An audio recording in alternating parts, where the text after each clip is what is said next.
¿qué tal amigos? Tengan ustedes muy buenos días, buenas tardes, buenas noches, buenas madrugadas. Este es el programa Vanguardia que se transmite aquí y como órgano oficial del Colegio de Periodistas de la provincia del Guayas. El día de hoy nos encontramos con el economista Larry Gumibanda, quien es el presidente del Círculo de Economistas de Guayaquil, con quien vamos a topar algo importantísimo, la cuestión económica. Se dice que Ecuador no va a crecer en estos años, al igual que los otros países andinos, pero que todo depende de pronto si le hacemos el préstamo al Fondo Monetario Internacional, no le hacemos el préstamo, pero lo cierto es que cada vez el pueblo ecuatoriano se sigue endeudando, al igual que los países de Latinoamérica. Gracias María por la invitación, un saludo a la audiencia. Efectivamente, los datos del Banco Central evidencian prácticamente un proceso de desaceleración en marcha, ¿no? Esto viene arrastrándose prácticamente desde el año pasado, se ratifica este año y también para el próximo año. Tanto así que con los datos del Banco Central, nosotros como Círculo de Economía de Guayaquil, estamos anunciando que la economía entra en un decenio perdido. ¿Qué significa un decenio perdido? 10 años de estancamiento económico que se sitúa en el periodo del 2015 hasta el 2024, porque tenemos ya las proyecciones por parte del Banco Central. Entonces, de alguna otra forma, eso ha hecho que las cifras de empleo no mejoren, que los indicadores sociales prácticamente tampoco mejoren, y lo que estamos viendo de manera muy cotidiana, ¿no? Tiene que ver con el asunto de la migración. Hoy en día, miles de ecuatorianos están saliendo del país, algunos atravesando las difíciles rutas del tapón del Dairén, y que de alguna otra forma eso es parte justamente de ese estancamiento económico. Entonces, yo creo que la situación es compleja, más aún cuando estamos a las puertas de un fenómeno del Niño que podría complicar el escenario económico para el 2024, nos podría llevar a un proceso de recesión económica. Ahora, y no solamente este panorama que usted nos acaba de ampliar y pintar, ¿no?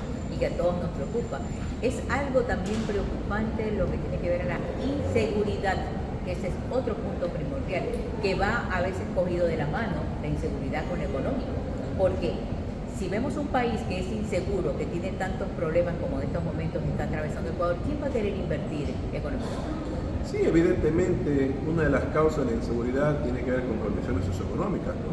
El aumento de la pobreza, el aumento de la pobreza extrema, la falta de empleo, que de alguna otra manera va relacionado con lo que le dije anteriormente, el decenio perdido, son 10 años prácticamente de estancamiento económico.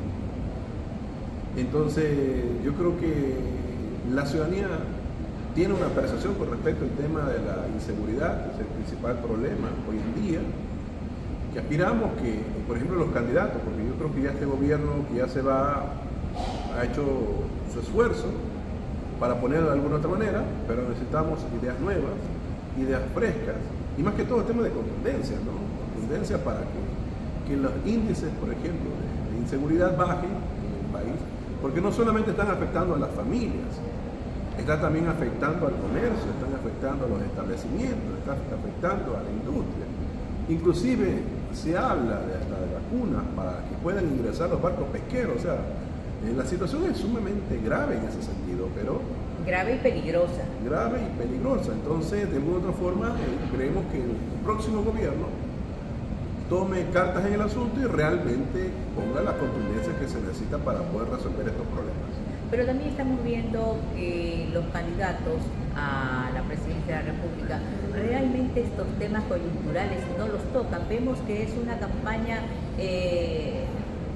no con la cuestión de decir vamos a hacer esto, pero o sea, sumamente calmada, como que no quieren herir susceptibilidades los dos candidatos. Yo creo que a veces se debe a la falta de experiencia a cierto punto, o no querer dar un dato. O sea, dar un dato, ¿qué significa? Que lo ideal es que el próximo gobierno resuelva este tema, que es imposible. ¿Podrán mitigar el impacto? Sí. ¿Podrán mitigar que bajen las tasas de homicidio por cada 100.000 habitantes? Lo pueden hacer. Es solamente por decisión de voluntad política y también de recursos, ¿no? Pero eso es un tema que no lo debaten a profundidad. Esperemos que en el próximo debate se lo aborde. Incluyen estos temas, ¿ah? Creo que sí está en estos temas, pero se puede desarrollar con mayor profundidad porque la ciudadanía está a la expectativa de esto.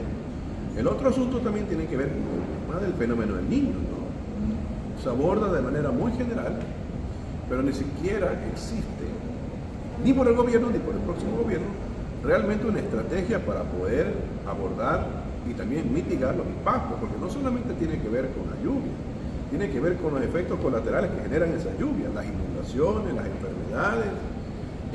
Se va a dificultar el tema de la educación de los niños, de los jóvenes, de las zonas inundadas, el tema de los negocios, el tema de las carreteras, que se puede de alguna otra forma ver la afectación. Entonces, y ya están siendo afectadas algunas carreteras. Les cuento por qué, porque la cuestión del mantenimiento no se les ha dado el mantenimiento respectivo, y para eso pues también, quiero o no, había que tener dinero, pues, el Ministerio de Obras Públicas. Sí, existe ese problema, lastimosamente esa es la realidad que afronta el país. Yo creo que el próximo gobierno va a tener que también poner la agenda, inseguridad, fenómeno del niño, y de ahí en adelante ya bueno, todo lo que quieran emprender por parte del gobierno nacional, bienvenido sea. Lo que se necesita en el Ecuador ahora es el tema del empleo, que crezca la economía, que se logre hacer una correcta distribución de la riqueza para que se vaya eliminando las desigualdades, que existan igualdad de oportunidades. O sea, yo creo que la labor del próximo gobierno es una labor muy titánica y también muy compleja, pero esperemos que guarden un buen equipo de trabajo para que obtengan los resultados que espera la ciudadanía. Pero aquí también algo, ¿usted cree que se puede hacer algo en un año y medio que le toque al próximo gobierno? Se puede hacer algunas cosas. Yo creo que en tema de seguridad se pueden establecer las bases, las estrategias y ciertos resultados que sean favorables. En el tema del fenómeno del niño, creo que debe ser prácticamente todo el accionar de todos los frentes que tenga el gobierno nacional. Yo creo que es un tema de prioridad. Sí, se tendría que declarar en estado de emergencia en todo el litoral ecuatoriano, para ponerle un ejemplo. Yo creo que aquí, de otra forma, tenemos que unirnos todos, el Estado, la sociedad civil y la empresa privada. Yo creo que lo que se viene es complicado. Con lo que se está evidenciando en América Latina y en el mundo, por ejemplo, vemos inundaciones en China, en la India, vemos en Chile, vemos en Perú, vemos en Brasil, vemos en mismo España, que ha generado no solamente daños y pérdidas en lo material, sino también la pérdida de la vida humana. Entonces, es un tema que debe ser tomado con la seriedad y con la capacidad y eficiencia al momento de, primero, conseguir los recursos, porque eso va a ser importante, el Fondo de Desastres Naturales, y segundo, el plan de acción. Como usted lo acaba de decir, los equipos de trabajo listos para poder afrontar esto. Aquí no hay que improvisar, aquí automáticamente hay que entrar a trabajar y a mojarse prácticamente el poncho, porque las necesidades prácticamente van a generarse a partir del día 1 en que se posicione el próximo presidente o presidenta de la República. Pero que realmente yo, según mi opinión, son cosas muy duras que le va a tocar al próximo gobierno, sea cualquiera de los dos que gane. Realmente se va a tener que enfrentar pero tanto en lo económico como en la cuestión de la salud, o sea, en todos los ámbitos va a tener problemas. Por ejemplo, hay un tema importantísimo como es la desnutrición, que dijo que se iba a apoyar, pero de lo que vemos cada vez es imposible, porque cada día las cosas se ponen mucho más caras, y cuando se quiere alimentar a un niño es terrible.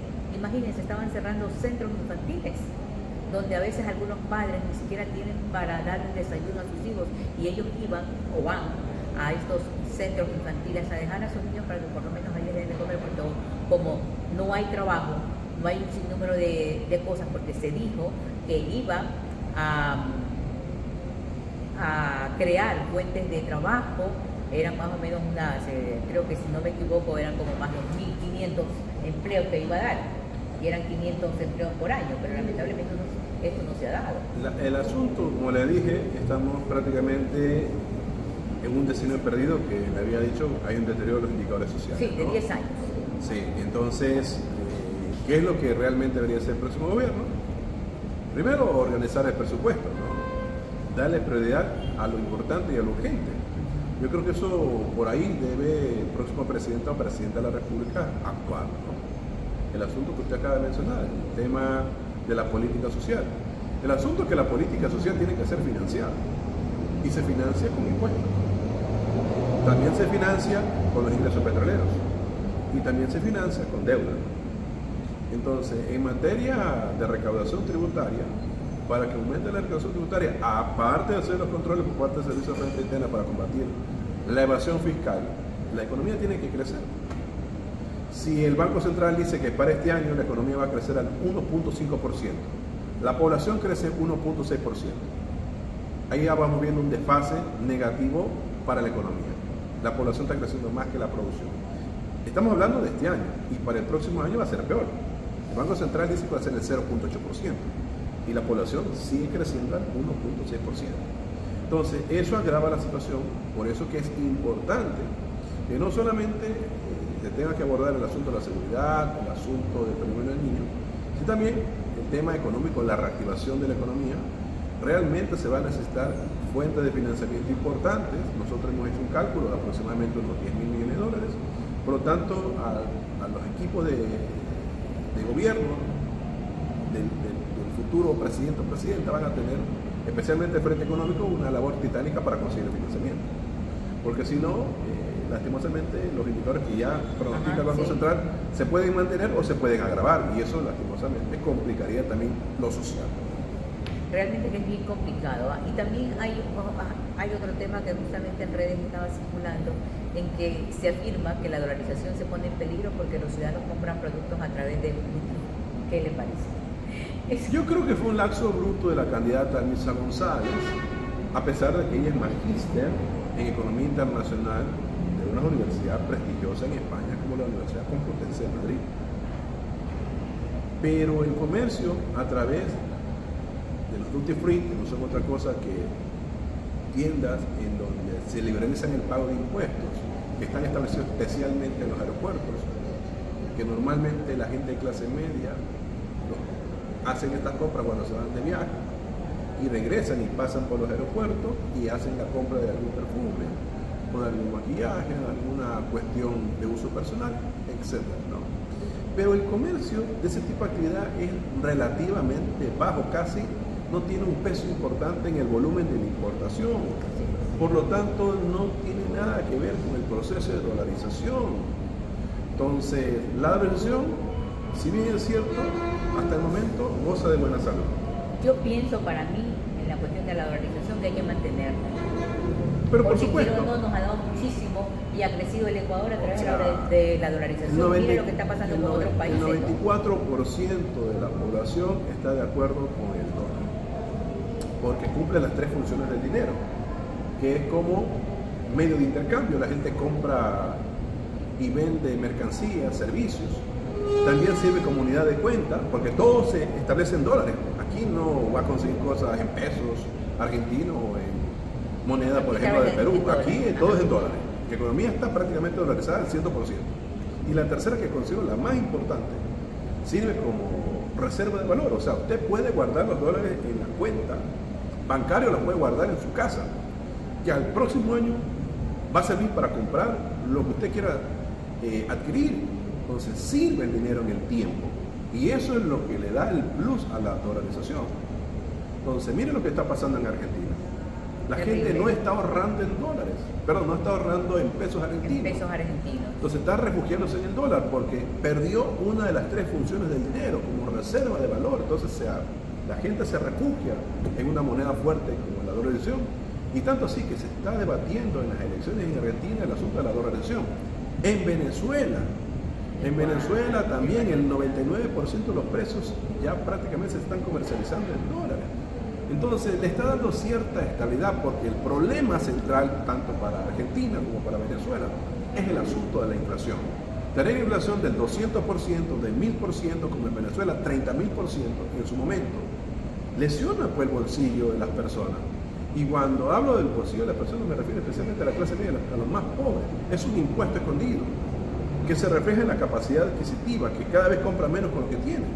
Entonces, eso es un tema que debe ser resuelto también por las autoridades de un gobierno, y por eso que en la Argentina se está debatiendo la dolarización, y en Venezuela hay una dolarización informal que no lo quiere asumir como dolarización formal el gobierno de Maduro por cuestiones ideológicas.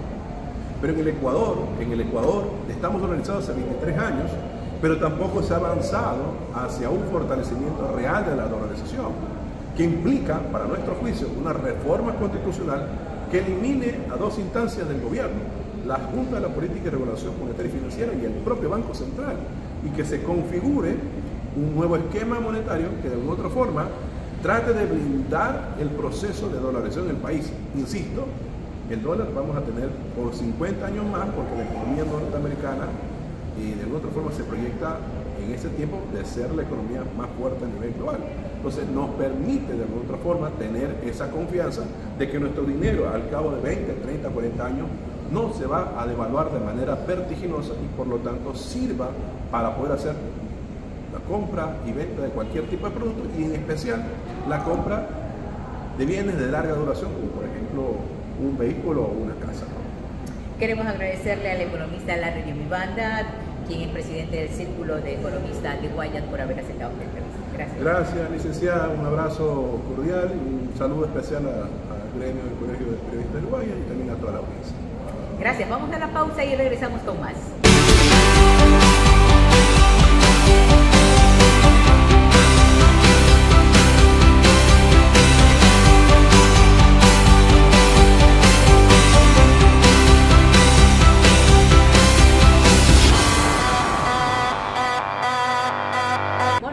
De vuelta para este tercer bloque y les indicamos que vamos con las noticias, lo que tiene que ver locales, nacionales e internacionales. Lo más destacado, ¿sí? Así es. Y les contamos que en Galápagos ya se reporta la presencia de la gripe aviar y se determinan sus causas, pues la autoridad ya ha activado los protocolos. 3 de 5 especímenes exterminados en las Islas Galápagos han sido positivos con la gripe aviar H5N1, un diagnóstico que se confirmará tras enviar el material recolectado al Instituto Nacional de Investigación de Salud Pública, INSPI.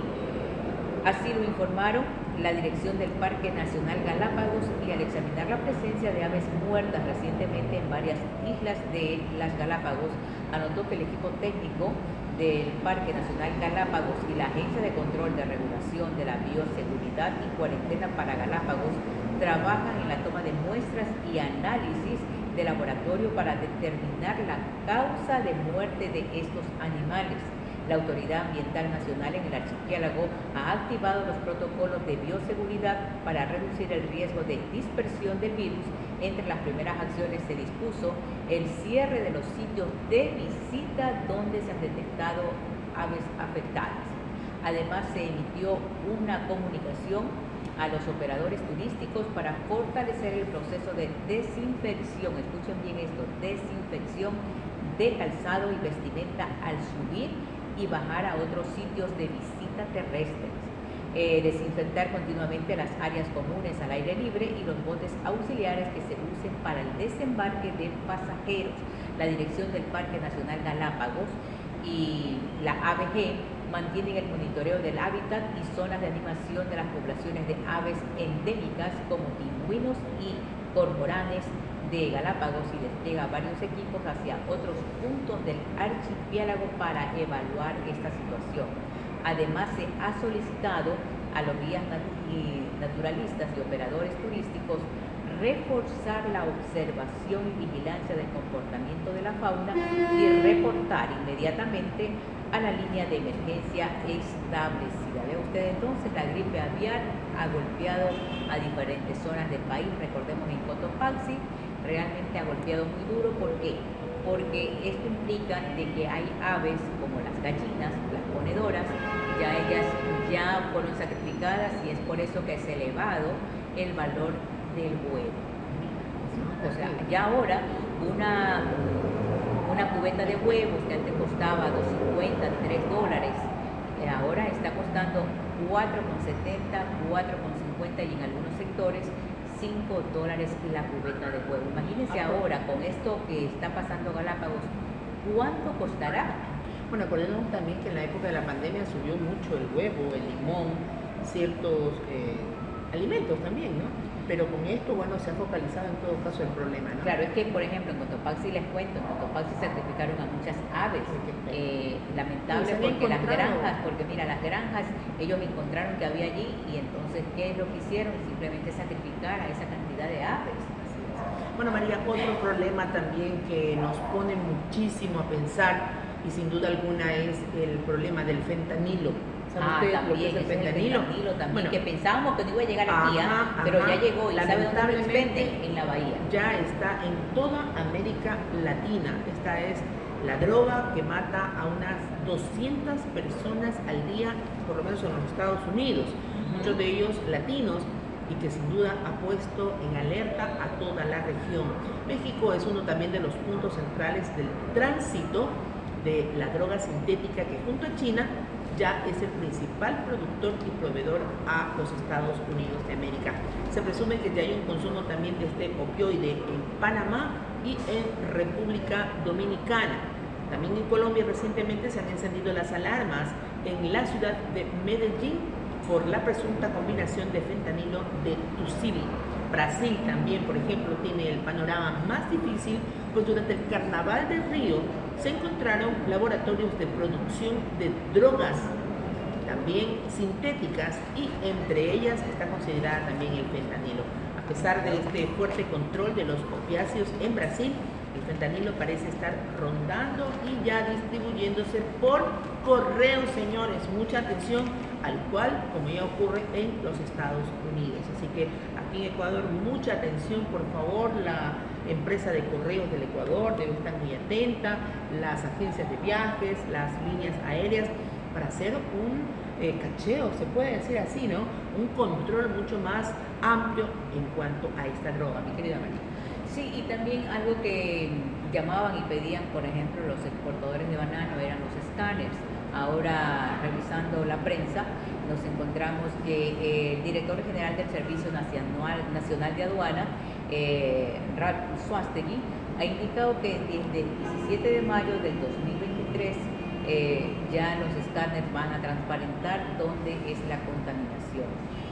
Esperemos que se dé esto, pero mientras tanto el director sostiene que la policía es la encargada de que las cargas no se contaminen, no la aduana. Pero recordemos también que se hablaba por parte del ministro de Economía, acordémonos bien, de que él decía sí, hay que poner los escáneres para frenar un poco que se contaminen los containers que transportan la fruta, como es el banano, y otros alimentos más que van a los países de Europa, pero que gracias a los escáneres no se podía detectar.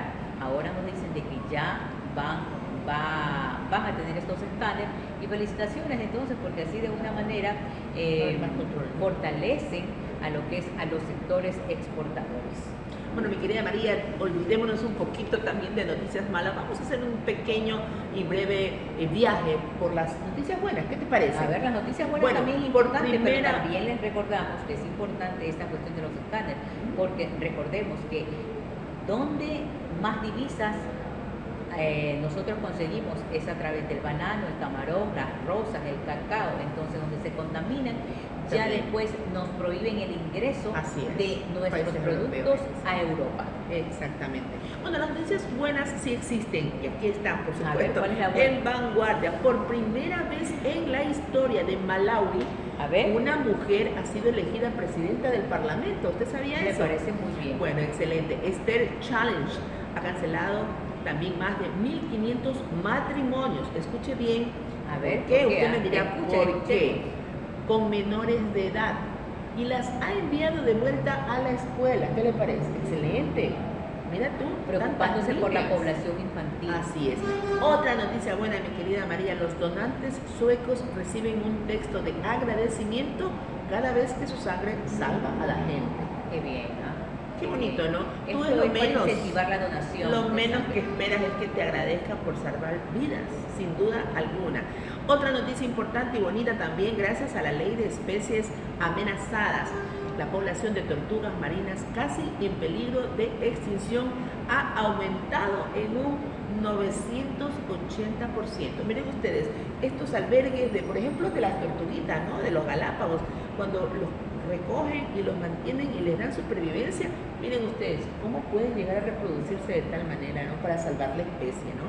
Vea usted que sí hay noticias buenas. Hay noticias buenas porque hay que cuidar del medio ambiente también, ¿no? ¿Llegamos al final, María?